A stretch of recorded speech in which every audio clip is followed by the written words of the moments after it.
Hi there, it's Catrin from 3Ps. Welcome. I wanted to do a video about how do you persuade yourself to do weights if you don't like weights. I'm assuming that you know that weights are good for you and you know that weights are going to make you feel well and look well. But the question is, how do you persuade yourself to do weights if you really hate them or you really hate the gym?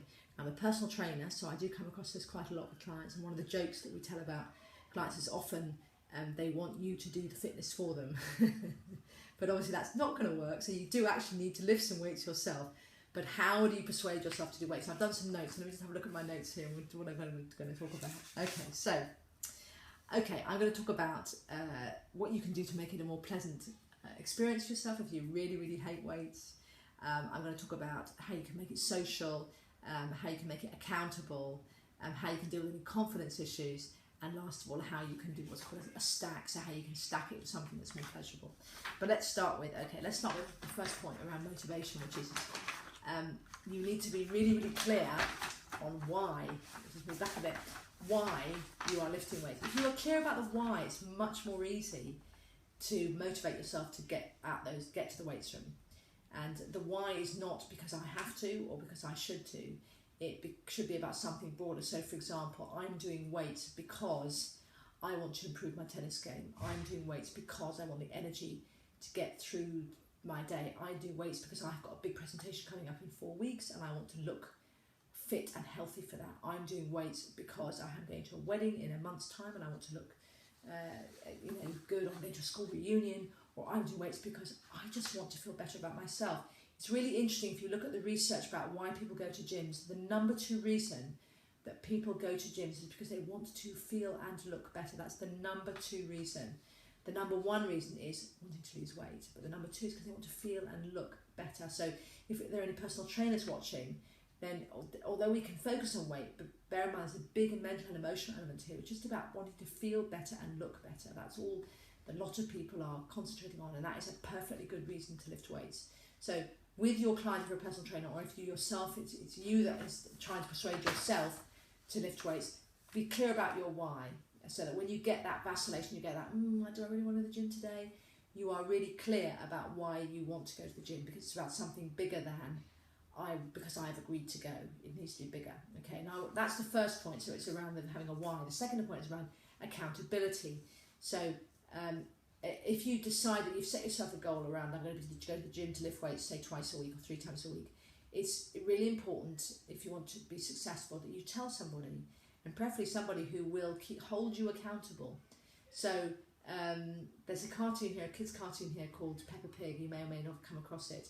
And the father in that cartoon is a slightly joke character, but he's really unfit, and every now and then he decides to go on some sort of fitness routine, and but no one ever, he always quits, and no one ever actually tries to hold him accountable. His little girl, who's called Peppa, tries a bit, but she just goes, "Oh, daddy." Well, that's not really going to help. If you need someone to hold you up, you need to pick someone who's tough. You need a friend who is accountable.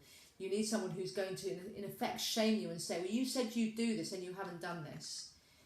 Because you can take it one step further in that and get yourself a training buddy. The good thing about weights is it's completely accepted that you would go in a twosome or even a threesome to the weights room, because when you're also lifting weights, it's useful to have a spotter with you. So it's actually very social. So another good idea, if you hate weights, is get yourself someone else who'll come with you. You can hate it together at least, but at least you can have a chat while you're doing it. And it's better than standing in a pub having a beer. So think about either having an accountability buddy or even a training buddy to go with you. Okay, so the next point I wanted to make, is the other types of accountability you can have is a personal trainer. I told you the joke about the fact that, personal trainers, we can't do the fitness for you, but we can get you to do exercise that you probably wouldn't do on your own. So they are actually, when it comes to weights, they are a good investment. My tips on choosing a trainer, there is actually a couple of videos on this channel about how you choose a trainer. My main tip would be to choose a trainer who, when you go to the gym, you see them in the weights room, because it's amazing how many trainers don't know that much about weights and actually aren't that keen on weights, and that will transmit to you. And what you want is a trainer who does know about weights. Now, you may be put off by the sort of if there are any meathead trainers in the gym, but bear in mind, those guys will probably know the most about weights because they'll spend the most time in the weights room. So they don't even probably even see themselves as that big. But it's a psychological thing. So if you can possibly get past the fact that they look like a meathead, they would be quite good to train you.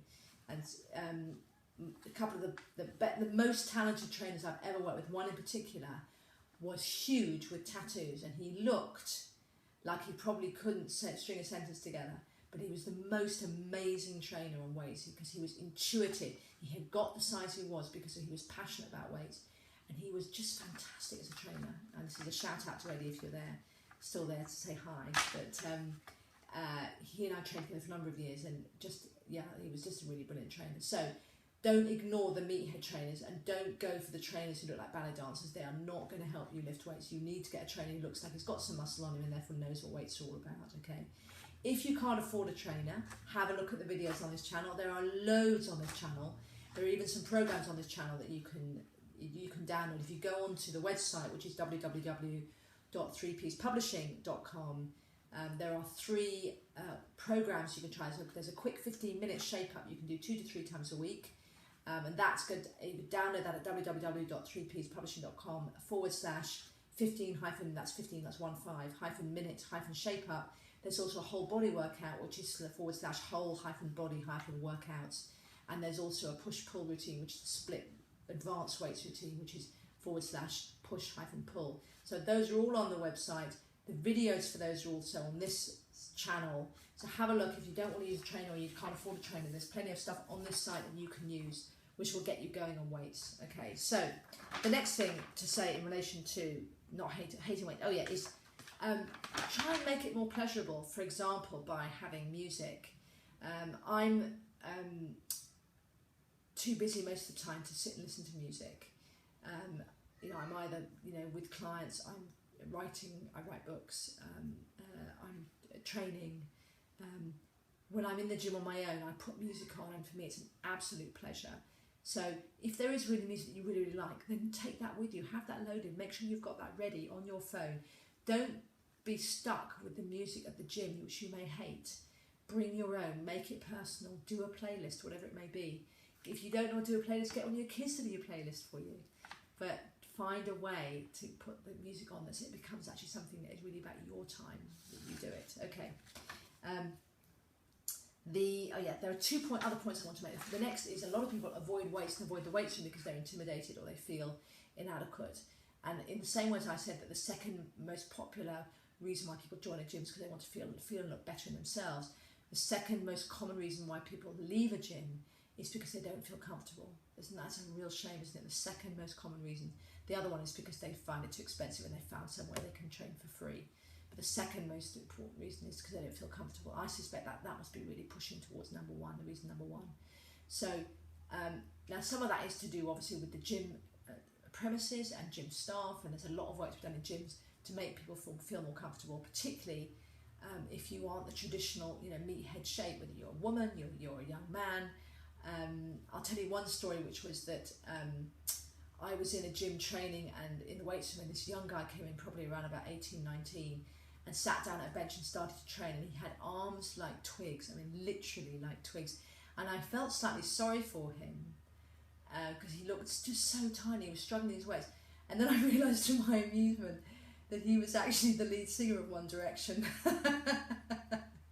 So, but good on him for actually being in this gym, and he was actually on his own actually, but that was quite funny. Anyway, so everybody can feel uncomfortable in the gym, even if you're the lead singer of One Direction. That feeling will go away. You will start to feel more at home. You'll start to get to know people. You can always go up to the front desk and just chat to people if you want, or you may want to be alone, but you need to get over that. And if actually it's an issue of confidence, then visualization is really helpful. So if you feel yourself intimidated going into the weights room, then it's one useful thing you can do is actually visualize before you go, walking into that weights room with confidence. And how you do that, you would beforehand find somewhere quiet, nice and quiet, peaceful. You want to close your eyes, you want to picture the actual gym, picture the entrance, you want to picture yourself walking into that gym. I'm going to close my eyes the way you would do it. Picture yourself walking into that gym, full of confidence. You want to feel what you feel, you want to see what you see, you want to hear what you hear. So you want to picture this in your head. I'm walking into the gym, I'm feeling confident, I'm feeling strong, I'm feeling I'm going to have a good workout, I'm feeling that this is a really nice, comfortable place for me. You want to keep replaying this picture over and over again. Visualization is something which sportsmen do, businessmen do. There's no reason why you can't use it for building confidence in any situation. If you have an issue around walking to weights, do some visualization. I might actually think I might do on this channel some visualizations on confidence for you. As I said, I'm a hypnotherapist and a neuro-linguistic programmer, so doing the stuff around mind body it comes as part of my skills, and it can be really, really powerful. So think about visualization. Oh, and then the last thing I want to talk about is something called pleasure stacking. So you really hate the gym, how are you going to get yourself to the gym? They did some research where what they did was they took a group of people, split them into 2 groups, and they said they were trying to work out how you incentivize people to use the gym and keep using the gym. One half, both sets were given an iPod with music on, and were told that they could use the iPod in the gym, and the music they loaded, they had a choice where they could load, so it was like their own music. One group went to the gym, had to put a secret code in to get out of a cupboard, were able to train in the gym, were allowed to take the iPod home with them. The others had to basically log the iPod in and out, so every time they went to the gym they had to use the code, get the iPod out, so they couldn't take the iPod home with them. And what they found, of course, as you would expect, was that the group that could take the iPod home did the first workout and never went back. Those that had the iPod at the gym went back and did further workouts. So what that research is telling us is that the pleasure stacking system means having something which is inextricably linked to the workout. So you cannot have it unless you work out. Okay. Now, obviously, one of those I've talked about is having special workout music.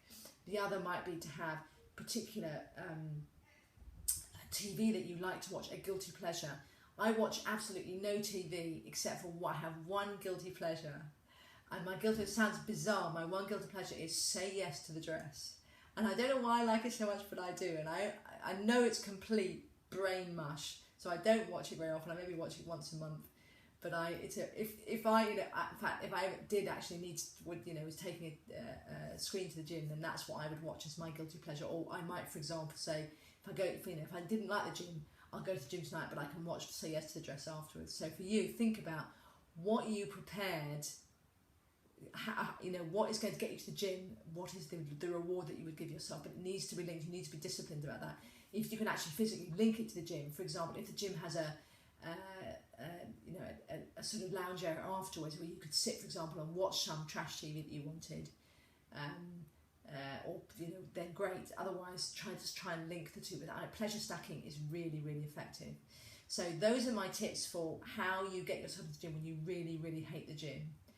I think actually of all of those, the one probably I think that we could develop most with is the visualization, because I think changing your mindset, changing your mindset probably would be the best way long term to get you to love the gym. So I might do some visualization on how to love the gym, and you've got me thinking now.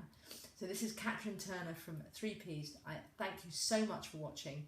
Do subscribe, just click below, join us. There are lots of videos on this channel about fitness, technical weights, exercises, because I'm a personal trainer who specialises in weights. There are also videos on things like health and weight loss, because we have a weight loss nutritionist as part of 3Ps, and we've written some weight loss books. So have a good look around the site. Do share this video, give me a like or whatever, send me a comment, love to hear from you. If you give me a good comment or question, I'll do a video about it. It's Catrin from 3Ps. Thank you so much for joining me, and I will see you soon. Bye.